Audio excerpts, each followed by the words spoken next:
Well, we need to welcome you back, and we're still with it, the big one. And we're talking about the hardship in the country and the issue of smuggling of foodstuffs away from the country into other neighboring countries in Africa.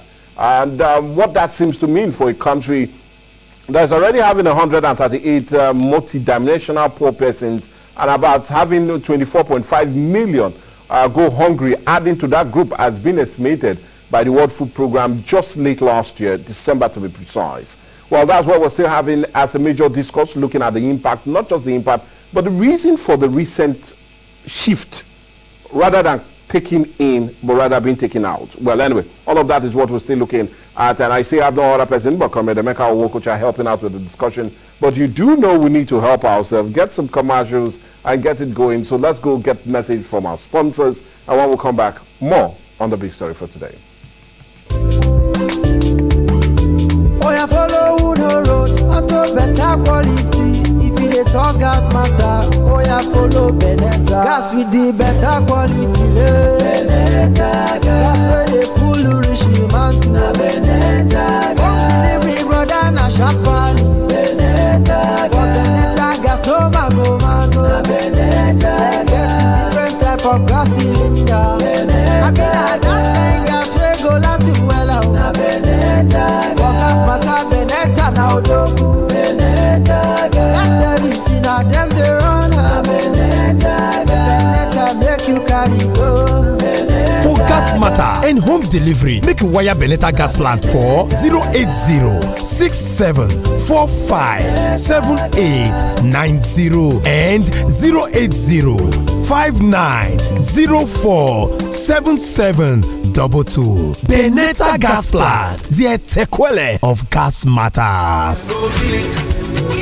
It's colorful, so colorful, wow! It's Oza Furniture and Interior Merchant, a leading name for luxurious furniture at Ultra Modern Super Showroom. Well stocked is now located near you for the sales and installation of long-lasting exotic and quality interior and exterior furniture for your living space, such as foreign Turkey royal chairs and sofas, glass, wooden and marble royal dining tables and chairs, conference tables and chairs, executive office tables, reception tables, orthopedic office chairs, etc. Oza Furniture and Interior Merchant has in stock royal king size and queen size beds, wardrobes, mirror consoles, wall frames and artworks for decoration, wine bars, big TV shelves and TV stands, gym equipment like motorized gym bicycles, gaming chairs, treadmills, outdoor swing chairs, etc. All at affordable prices. We deliver with our vehicles. To make your home that cozy paradise, locate our super showroom along DSC Expressway opposite Platinum Banquet Place, beside Ugboloposo Junction, Efru, Delta State. Or call 0806-394-3198 or 0703-368-7179. Uzo Furniture and Interior Merchant for comfortable home interior furniture experience.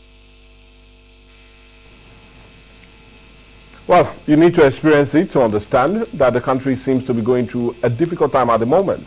Hardship seems to be in the land, but the most important one is how can we deal with the issue of food crisis that has really rocked us in most recent time, and looking at the issue of not having enough to live on, especially having it been smuggled out of the country.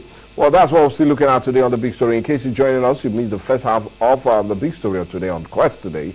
And well, we looked greatly at what seems to be the trend, what seems to be the motivating factor making most persons or business persons or patriotic Nigerians smuggle this food out of a country that is already going through hunger in itself. For the last 8 years, many will say the country was almost on its knees, but having that taken away from it and almost lying down on its bed, stomach, many are really wondering what seems to be the motivating factor pushing that trend, rather than having imports into a country to feed the teeming, hungry Nigerians, but now taking it out and keeping them barely on their feet to stand.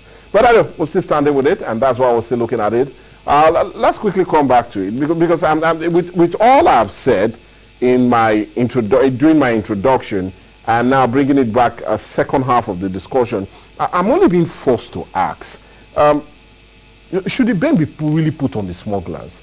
And why I ask this, let's even look at what no other but the media and publicity head of the AFCC, and I'm talking about no other person, about Mr. Dele Oyewale, when he called these persons unpatriotic for any reason they don't have any right smuggling in it out. But should we put the blame on them? Because why I ask if you take your minds back to 2021, the CFA to the Naira was 1 CFA to 78 kobo. In 2021, which was just barely 3 years ago. But since the flotation of the Naira by this very administration and the previous issues we had when the Naira was falling due to the change of the Naira in 2023 or 2022, late 2022, October to be precise, all that seems to have changed. We saw the Naira being, especially during that period when they changed the Naira, we saw many persons, especially within the neighboring countries and neighboring states bordering other neighboring countries, they all dealt with CFAs because to get the Naira was difficult for them. And that started this projection and depreciation of our Naira to where it is now. So should the blame just be put squarely on the table of the smugglers wanting to cash in on every opportunity, or rather the blame should go straight to the federal government for their ill thought out well policies with the change of the Naira and now the flotation of the Naira? Yes, it's more or less like a two-edged sword. Okay. You know, I did make a statement as in the smuggler to a very large extent may not be blamed, you know, for wanting to kind of advance his trade. But on the other hand too, that word smuggling is attached, you know, to the business he is doing. Tells you that it is illegal. Yeah. Yeah, the smuggling thing means that it's illegal. That means that the government has a law, you know, that prohibits, you know, exporting of those items, which he cannot do legally because he cannot get the right to do so. So he's now devising his own means by smuggling them. So ordinarily, it is not legal. So we should now blame them for ever indulging in anything that is illegal. But on the other hand, too, I heard you made mention of patriotism. I think at this time we are facing now, it is expected that every Nigerian, should be patriotic, because we only have one nation. You know, and if this nation is not in existence, I want to tell you, you cannot even do what business you think you are doing. So we should try first and foremost to protect the integrity and this brand called Nigeria first before any other thing we want to do. Now calls for the patriotism of every Nigerian.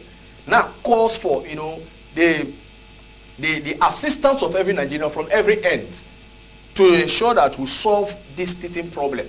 So it shouldn't be a time for us to put more punishment on Nigeria, knowing fully well that we don't have enough food to feed ourselves. 220 million persons. So if we are concerned about how people are dying in the communities, in the villages, in the suburbs, if you are concerned, I want to tell you, you know, you will not want to take a grain out of this country.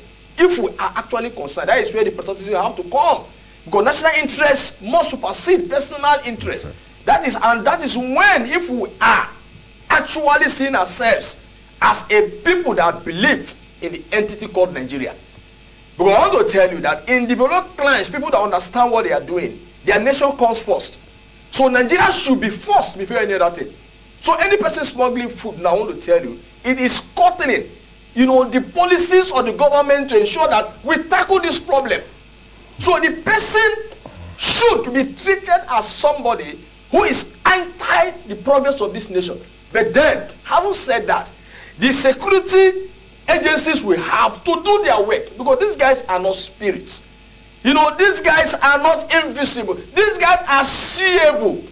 And they go through the roads. Because if you are smuggling using trucks and articulated vehicles, you cannot run through the bushes. Now, you must run through a paved road. So, and if there is a spot that our security agencies should actually man properly, it should be these roads. But you know, you now bringing this up, and I rather want to go there because yes, you talk about the smuggling routes. If you take your minds back to September or October of 2022, the then Chief of Defense Staff, Lucky Erabo, came out to say that we have about 137 borders in the north unprotected and unmanned. The only ones we have that seem to be protected and manned is the 261. So my question still remains. Are we ever going to be able to man these borders? Come on. Let's be realistic. Let's not talk about wishes. Let's not talk about what the government can and I want to commend Irabor, please, come on, for having the guts. Is it not so porous that we cannot man them? I want to commend Irabor for having the guts, to make it a public discourse. Ordinarily, what others would have done is they won't just come to telling you this. They will seal it up. They will shield it as if nothing is happening. But he wants the best done. Perhaps he's doing his best. But his best is not being complimented. Now, let me tell you, it is a huge indictment on our nation.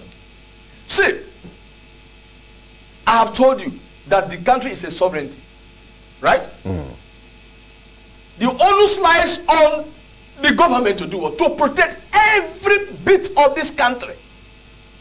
And protecting them does not require rocket science technology.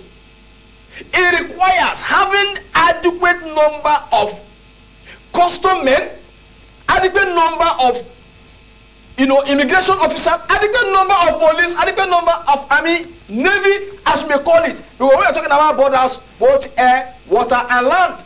So we shouldn't be telling the government that this is what you should do. We shouldn't be telling the government that if your borders are porous, apart from smuggling, it will create a route for invaders. So the government should be able to be telling us, not even we coming here to discuss it, so that they are not able to do that. That will have this number change of porous border areas, not manned, tells you that the people who are governing us are not ready for governance, or rather they are failing. So it is a huge indictment on them. So it should be a crying call on them now to do what? To begin to do the needful, because the porosity of our borders, it's not just coming now. This information, this development has been there over the years, decades. It's almost become a culture of a country that cannot police or man its borders. How would you say America cannot man its border? You could remember, or currently, you see, the amount America invested in ensuring that a war between America and Brazil, Mexico and others. It is because they consider it important that you must secure your territory first. Security is paramount. Security first and other things falls into line. But we tend to, treat security with levity, with kid gloves.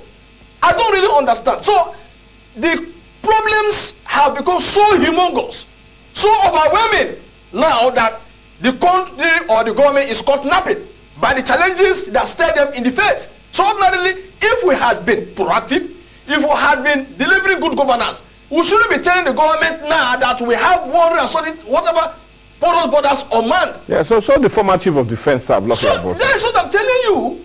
I want to thank him again for having the guts, the temerity, the audacity to bring this to public discourse. Because ordinarily others won't even come to tell you this. They will just shield it. They will keep mum. But thank God that we know this. Now, it is a crying call on the government to do the needful. You don't need rocket science. What you need, the technology, you deploy your drones, you deploy your human capacity, ensure that this, even if need be, you could wall them. Put a wall. All about spending money and putting money on areas that will promote national interest and security. So if we deploy our resources adequately, prudently, we should be able to begin to address these issues. And let me tell you, what we have failed to do over the years has come back to haunt. They are not haunting us now. Look at it now. You cannot even track, the trend of smuggling again, because the routes are just too many. How many are you going to man? Because you do not have enough personnel on ground to deal with them, to ensure that you deploy them and man these areas. Why would you not employ? For instance, take the police, for instance, for a case study. The Nigerian police if you want to go by a ratio or the police you have to the population of 220 million, you will know that we are under policed. 371. So why would we be under policed? and you know the importance of policing in this country, why would you not recruit enough police to police the 220 million people? Why would you? So you refuse to do the needful. Then when the consequences begin to roll in their droves, you will be caught napping. Because you fail to do the needful, the required thing you should do over the years. So it is a blame that must be heaped on the leaders of this country and the presidency and all that cut across the leadership of this circle. You talked about the presidency, and I want us to go there, because what the General of Customs said yesterday, or rather on Tuesday, during that briefing to the House of Representatives, in telling them how far they've gone in dealing with the issue of smuggling. I'm talking about Bashir Adini. Yeah, he talked about Mr. President giving a directive that all the trucks intercepted and seized should be taken to the close local market, the closest around that vicinity, and auctioned to bring down the price of the grains and foodstuffs in that very locality. But my question, do you see that as the best way in handling these? And because many will say it's just like they are not also free.